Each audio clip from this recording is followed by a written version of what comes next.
Hello hello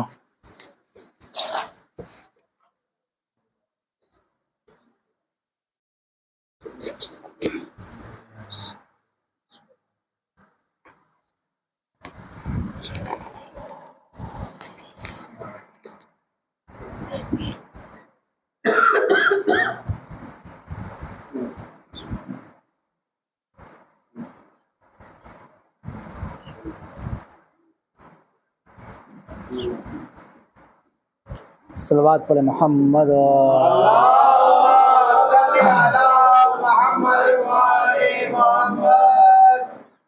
لا حول ولا قوة الا باللہ العلی العظیم اعوذ باللہ من الشیطان الرجیم بسم اللہ الرحمن الرحیم الحمد للہ الذی ہدانا لہذا وما كنا لنهتدي لولا ان هدانا الله لقد جاءت رسل ربنا بالحق الصلاة والسلام وتحية والإكرام مولانا ومولى الثقلين جد الحسن والحسين أبي القاسم محمد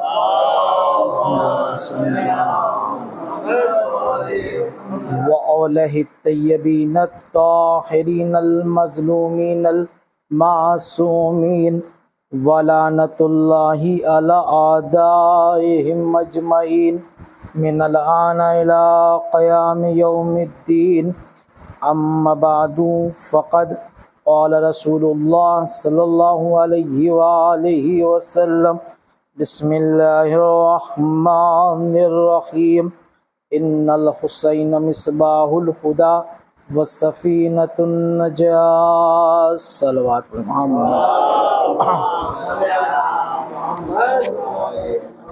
عزیزان گرامی، ذرا آپ حضرات جو ہے جیتی جاگتی صلوات پڑھیں۔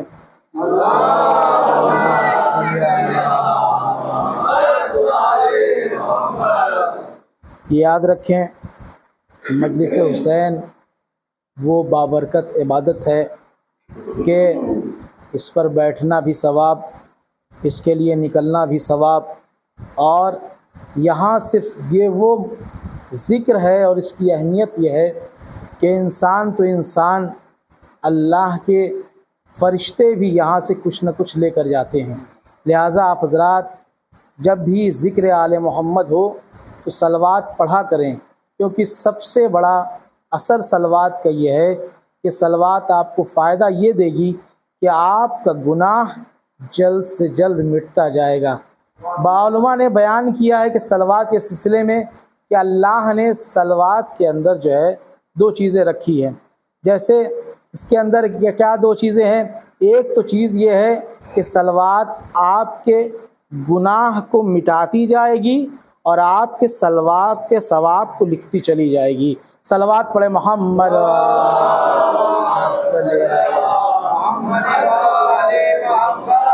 تو عزیزان گرامی، پیغمبر اسلام حضرت محمد مصطفیٰ صلی اللہ علیہ وآلہ وسلم کا ارشاد گرامی ہے، آپ نے ارشاد فرمایا کہ ان الحسین مصباح الہدی وسفینۃ النجاة، بے شک حسین جو ہیں وہ ہدایت کے جو ہیں وہ کیا ہیں؟ چراغ ہیں، اور سفینہ نجات کی کشتی حسین ہیں۔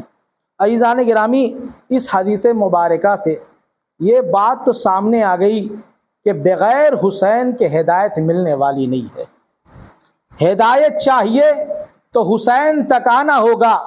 جب تک حسین کے آستانے پر نہیں آؤ گے تب تک ہدایت نہیں مل سکتی۔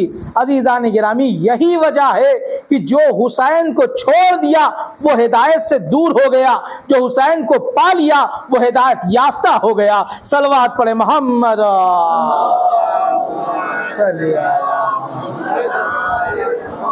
عزیزان گرامی، اور کشتیہ نجات ہیں حسین نجات کی کشتی ہے۔ نجات چاہیے تو حسین کو اپنانا ہوگا۔ حسین کے آستانے پہ، حسین کے دروازے پر آنا ہوگا۔ عزیزان گرامی، آج کیونکہ پہلی محرم ہے، میں چاہتا یہ ہوں کہ جیسا کہ ہمارے ہندو پاک میں یہ طریقہ کار ہے علماء کا کہ زیادہ تر پہلی محرم کو علماء جو ہے جناب مسلم ابن عقیل کا تذکرہ کرتے ہیں۔ عزیزان گرامی، آج آپ ایک سفیر کے ذریعے سے اس کے بادشاہ کا فضائل سنیں کہ جناب مسلم ابن عقیل جب کوفے میں آئے اور کوفے کے منبر پر جناب مسلم ابن عقیل نے خطبہ دیا، وہ خطبہ کیا بلاغت اور کیا فصاحت کہ تاریخ کہتی ہے خطبہ دینے کے بعد مجمع مسلم ابن عقیل کے ہاتھوں پر بیعت کرتا چلا گیا۔ تاریخ کہتی ہے کہ 18,000، 16,000، یہاں تک کہ 40,000، یہاں تک تاریخ کہتی ہے کہ 60,000 تک لوگوں نے مسلم کے ہاتھوں پر بیعت کی۔ یہ وہ خطبہ تھا کہ جو مسلم نے کوفے کے منبر سے دیا تھا۔ اور عزیزان گرامی، اس خطبے کے 3 رکن آپ کو سناتا ہوں، ایسے بنیادی رکن جسے مسلم نے فضائل حسین منبر کوفہ پہ سنایا اور دنیا دیکھتی رہ گئی حسین کے فضائل کیا ہے۔ سنیے، جناب مسلم کوفے کے منبر سے اعلان کر رہے ہیں، جاننا چاہتے ہو کوفے والو میرا آقا حسین کون ہے؟ تو سنو، حسین کون ہے؟ حسین کلیم القرآن ہے، حسین کلیم القرآن ہے۔ عزیزان گرامی، جناب موسیٰ کے بارے میں آپ نے سنا ہوگا، جناب موسیٰ کو کیا کہا جاتا ہے؟ کلیم اللہ کہا جاتا ہے۔ کلیم اللہ یعنی اللہ سے باتیں کرنے والے، کلیم اللہ یعنی اللہ سے باتیں کرنے والے۔ اور جناب مسلم ابن عقیل کوفے کے منبر سے اعلان کر رہے ہیں، میرا آقا حسین کون ہے؟ کلیم القرآن ہے۔ عزیزان گرامی، کلیم القرآن ہے، اللہ سے جو باتیں کرے اسے موسیٰ کہتے ہیں، اور جو قرآن سے باتیں کرے اسے حسین کہتے ہیں۔ اور آپ جانتے ہیں کہ باتیں کرنا یہ کبھی بھی ایک طرفہ نہیں ہے، یہ فعل ایسا ہے کہ دونوں طرفہ، دونوں طرف سے واقع ہوتا ہے، جانبین کی طرف سے یہ بھی ہو وہ بھی ہو۔ ہاں خالی آپ بول رہے ہو میں سن رہا ہوں یہ باتیں نہیں ہے، ہاں آپ بول رہے ہیں ہم سن رہے ہیں، ہم بول رہے ہیں آپ سن رہے ہیں۔ عزیزان گرامی، اسے کہا جاتا ہے باتیں کرنا۔ اب عزیزان گرامی، غور طلب بات یہ ہے کہ آپ سمجھے تو صحیح، حسین بول رہے ہیں، قرآن سن رہا ہے، قرآن بول رہا ہے، حسین سن رہے ہیں۔ عزیزان گرامی، قرآن کی اصلیت کیا ہے؟ قرآن ہے صامت، ارے حسین وہ ذات بابرکت کا نام ہے، جہاں صامت بھی آتا ہے تو بولنے لگ جاتا ہے۔ صلوات پڑھے محمد۔ عزیزان گرامی، یہ حسین ہے، یہ حسین کی ذات ہے، جہاں چپ رہنے والا بھی بولنے لگ جائے، یہ حسین کی ذات ہے۔ تو جناب مسلم ابن عقیل کہتے ہیں کہ میرا آقا کلیم القرآن ہے، قرآن جس سے باتیں کرے، جس کو قرآن سے باتیں کرے۔ ہاں عزیزان گرامی، دوسری چیز جو جناب مسلم ابن عقیل نے کوفے والوں کو سمجھایا، سمجھو عظمت حسین کیا ہے، میرا آقا کیا ہے۔ فرماتے ہیں کہ صلوات پڑھے محمد و آل محمد پر، فرماتے ہیں کوفے والو میرا آقا حسین مناجی بالرحمان ہے۔ عزیزان گرامی، آپ مجھ سے بہتر جانتے ہیں، رحمان کہتے ہیں اللہ کو، مناجی بالرحمان، مناجی کے معنی ہے سرگوشی کرنا، سرگوشی کرنا، سرگوشیاں کرنا۔ جناب مسلم ابن عقیل کہہ رہے ہیں کہ میرا آقا حسین کون ہے؟ مناجی بالرحمان، جو اللہ سے سرگوشی کرتا ہے۔ سرگوشی کہتے کسے ہیں؟ سرگوشی کہتے ہیں آہستہ آہستہ بات کرنے کو۔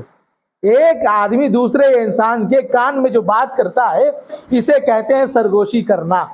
عزیزان گرامی، سنے عظمت امام حسین کیا ہے۔ اور جناب مسلم ابن عقیل کہہ رہے ہیں کہ مناجی بالرحمان، حسین کی ذات یہ ہے کہ وہ اللہ سے سرگوشیاں کرتا ہے۔ میرا آقا حسین وہ ہے جو اللہ سے سرگوشیاں کرتا ہے۔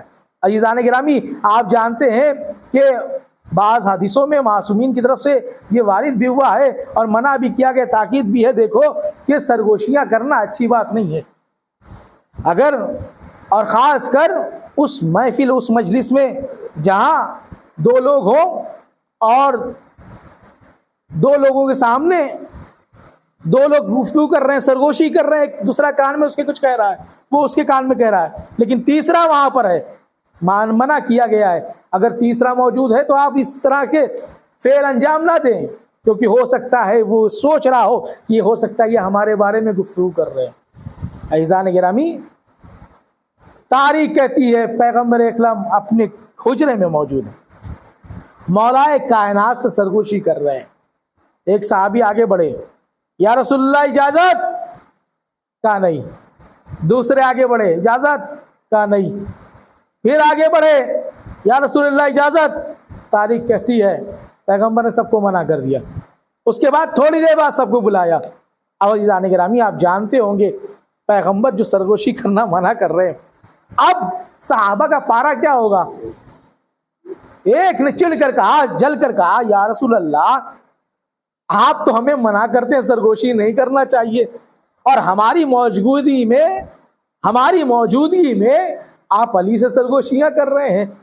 اب عزیزان گرامی، آپ سنیں پیغمبر اسلام نے جواب کیا دیا. پیغمبر اسلام نے جواب دیا، اے میرے صحابہ، میں علی سے سرگوشی نہیں کر رہا تھا، بلکہ میرا اللہ علی سے سرگوشیاں کر رہا تھا.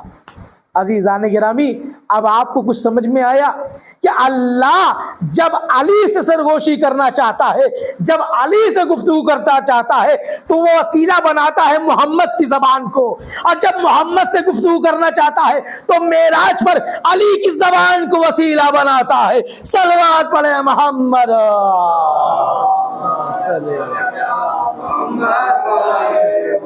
میرا حسین مناجب الرحمن، جو اللہ سے سرگوشی کرنے والا ہے.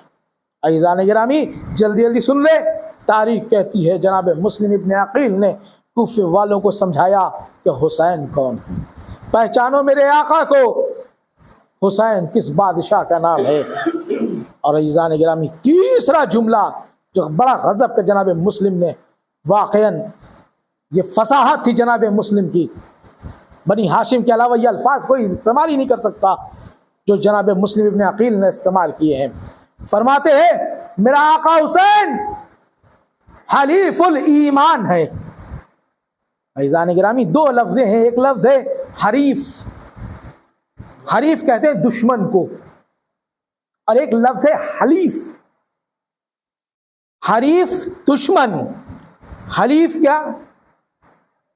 عزیزان گرامی، حلیف سمجھاؤں اس طرح سے آپ کو کہ جب کوئی کمزور قریف قبیلہ رہتا تھا تو وہ مضبوط قبیلے کو اپنا حلیف بناتا تھا اور کہتا تھا جب ہم خطرے میں ہو تو تم اس بات کی قسم کھاؤ کہ تم ہماری مدد کرو گے. تو حلیف کے ہیں مددگار، مدد کرنے والا، بچانے والا، سپورٹ کرنے والا، معاون. عزیزان گرامی، کیا فرما رہے ہیں مسلم ابن عقیل؟ میرا آقا حسین کون ہے؟ حلیف الایمان ہے. عزیزان گرامی، ایمان سے کمزور کوئی چیز نہیں ہے. ذرا ذرا سی بات پہ انسان کا ایمان چلا جاتا ہے، ذرا ذرا سی بات پہ شیطان انسان کا ایمان چھین لیتا ہے. میں دلیل آپ کو دوں، سورہ ناس قرآن مجید کا آخری سورہ، جس میں ہے کہ یہ شیطان جو ہے لوگوں کے دلوں میں وسوسے پیدا کرتا ہے. عزیزان گرامی، تو ذرا ذرا سے باتوں پر ایمان کمزور پڑ جاتا ہے. اور عزیزان گرامی، ایمان کا رشتہ حسین سے ہے. یاد رکھیے. اب سمجھ میں آیا اس قوم کا ایمان مضبوط کیوں ہے. کیوں؟ اس لیے کہ جب بھی ایمان کمزور ہونے لگتا ہے تو ہم سینے پہ مار کر یا حسین کہتے ہیں. حسین ہے ایمان کو بچانے والے، حسین ایمان کو سپورٹ کرنے والے، اما اس قوم کا ایمان اسی لیے مضبوط ہے کیونکہ یہ قوم حسین سے وابستہ ہے، حسین ایمان کو بچائے ہوئے ہے۔ صلوات پڑھے محمد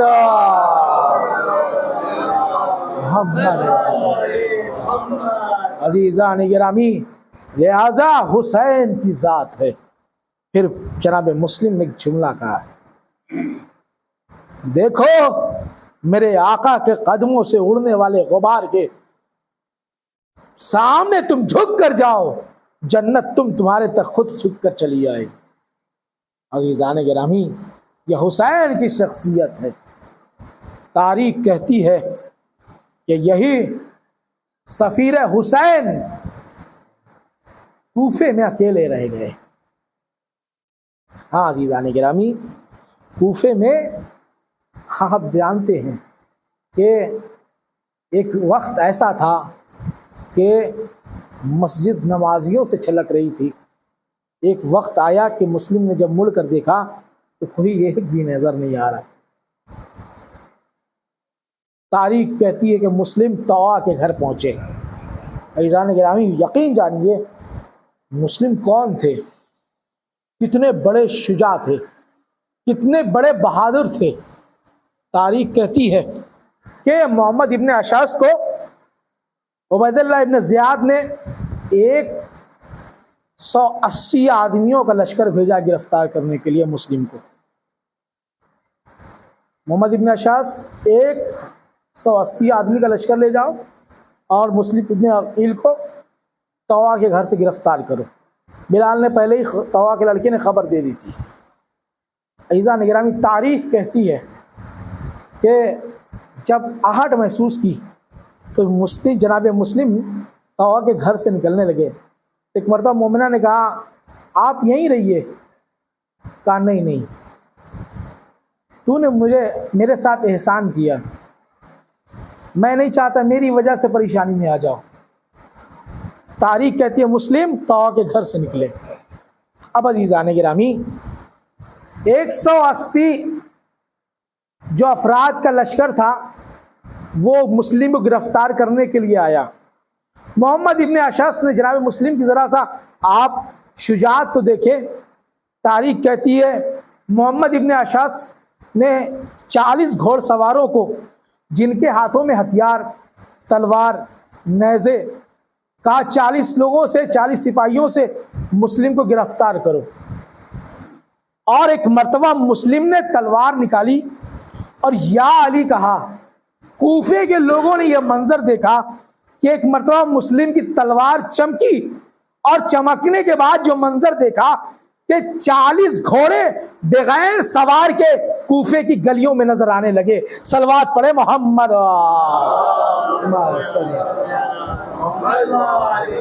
کئی مرتبہ لشکر بلایا ہے، کئی مرتبہ لشکر آیا ہے۔ ابن زیاد کہہ رہا ہے کہ ایک آدمی کے لیے کتنا لشکر؟ کا کوفے کسی بنیا بکال سے نہیں لڑنا ہے، ہاشمی گھرانے کے شیر سے لڑ رہے ہیں، علی کے پالے ہوئے سے، علی کی تربیت یافتے سے لڑ رہے ہیں۔ عزیزان گرامی، تاریخ کہتی ہے، آپ دیکھیں کہ جب آج کل رش کا زمانہ ہے، انسان نکلتا ہے اور جب بھیڑ بھاڑ ہوتی ہے تو انسان یہ راستے کو چھوڑ کر دوسرا راستہ جاتا ہے۔ جناب مسلم کی شجاعت دیکھیں۔ تاریخ مورخ کہتا ہے کیا کثیر لشکر آیا، کثیر لشکر آیا، لیکن لشکر کو مسلم تک پہنچنے کے لیے دقت کیا ہو رہی تھی، پریشانی کیا ہو رہی تھی، وہ بیان کرتا ہے کہ مسلم نے اتنی سپاہیوں کو مارا تھا کہ کوفے کی گلیاں سپاہیوں سے لدی پڑی تھیں، گھوڑے جست کر کے بھی عبور نہیں کر پا رہے تھے۔ یہ تھے مسلم۔ عزیزان گرامی، یقین جانیے، اور جب پریشان ہو گیا دشمن تو آخری حربہ استعمال کرتا ہے، وہ دھوکہ۔ کام مسلم کو دھوکے کے ذریعے اور اس سے غلبہ حاصل نہیں کیا جا سکتا۔ کیا ہوا؟ گڑھا کھودا گیا، گھاس پوچھ رکھے گئے۔ تاریخ کہتی ہے مسلم گڑھے میں گرے، گرفتار ہو گئے مسلم، ہاں عزیزان گرامی، جب جناب مسلم گرفتار ہو گئے تو تاریخ کہتی ہے زنجیریں سے جکڑا گیا مسلم کو، اور مسلم کو لے جائے لگے، دربار لے کر آنے لگے۔ مسلم پیشانی زخمی ہے، مسلم کا رخسار زخمی ہے، مسلم کے ہونٹ کٹے ہوئے ہیں، خون جاری ہے۔ جزاکم اللہ، جزاکم اللہ، خدا آپ کو کسی غم میں نہ روئے سوائے غم حسین کے۔ ہاں عزیزان گرامی، یہ حسین کا پہلا سپاہی ہے، یہ حسین کا پہلا شہید ہے۔ ہاں تاریخ کہتی ہے کہ مسلم کو گرفتار کر کے لایا جانے لگا، ایک شخص نے دیکھا کہ مسلم زار زار رو رہے ہیں، مسلم گریہ کر رہے ہیں۔ اس نے کہا آپ بنی ہاشم سے ہیں، بنی ہاشم تو ڈرتے نہیں ہیں، موت سے ڈرتے نہیں ہیں، آخر آپ موت سے کیوں ڈر رہے ہیں، آخر آپ رو کیوں رہے ہیں؟ پتہ ہے جناب مسلم نے جواب دیا، میں موت سے نہیں لڑ رہا، میں اس بات سے لڑ رہا ہوں، میں اس بات سے خوف کھا رہا ہوں، میرا آقا حسین کوفے کے لیے آ رہا ہے۔ آزادارو، مسلم کہہ رہے تنہا میرا آقا نہیں ہے بلکہ میرے آقا حسین کے ساتھ آقا حسین کی بہنیں ہیں، چھوٹے چھوٹے بچے ہیں۔ عزیزان گرامی، تاریخ کہتی ہے مسلم کو دربار لایا گیا۔ ایک وقت ایسا بھی آیا کہ مسلم کو دربار لایا گیا، اور تاریخ کہتی ہے کہ مسلم کو دربار جب لایا گیا تو ایک نے کہا تم نے امیر کو سلام نہیں کیا۔ جناب مسلم کہتے ہیں کہ مالی امیر سے والحسین، میرا امیر صرف حسین ہے، اس کے علاوہ کوئی نہیں۔ تاریخ یہاں کہتی ہے کہ ایک مرتبہ مسلم نے اپنی وصیت بیان کی۔ عزیزان گرامی، جناب مسلم کی وصیت میں سے پہلی وصیت یہی ہے میرے آقا حسین کو خط لکھ دیا جائے، میرا آقا کوفے نہ آئے، کوفہ آنے لائق نہیں ہے۔ دوسری وصیت یہ لکھی میرا گھوڑا، میری تلوار اور جو ہے میری تلوار، میری ڈھال سب بیچ کر تم نے کیا کرنا، میں 700 درہم کا قرضدار ہو گیا ہوں، اس قرضدار کو تم جو ہے میرے قرض کو ادا کرنا۔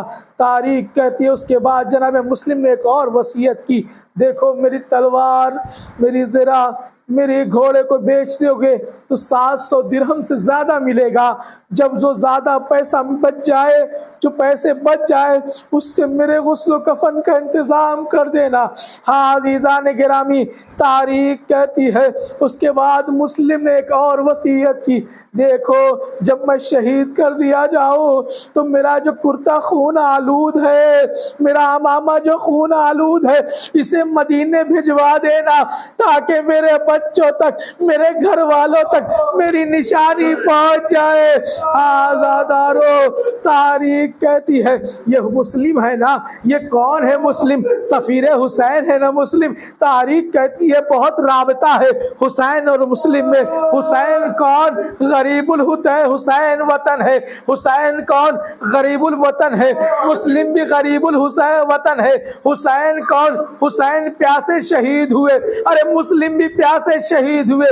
تاریخ کہتی ہے کہ حسین کے جسم پر گھوڑے دوڑائے گئے، لاش پہ گھوڑے دوڑائے گئے، حسین کے لاشے کو پامال کیا گیا، مسلم کے لاشے کو بھی پامال کیا گیا، لیکن انداز الگ تھا۔ مسلم کا لاشا ایسے پامال ہوا، مسلم کے پیروں میں رسی باندھی گئی، ارے مسلم کے لاشے کو کوفے کی گلیوں میں پھرایا گیا۔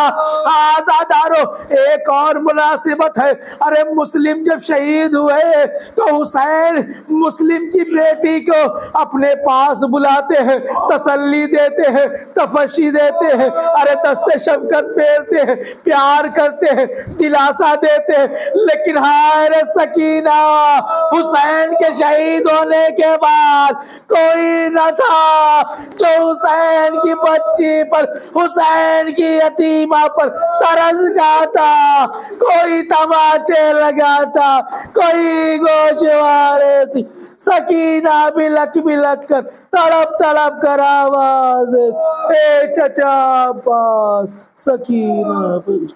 انا للہ و انا الیہ راجعون رضا بقضائہ و تسلیما لامرہ الا لعنۃ اللہ علی القوم الظالمین ربنا تقبل منا وانک انت السمیع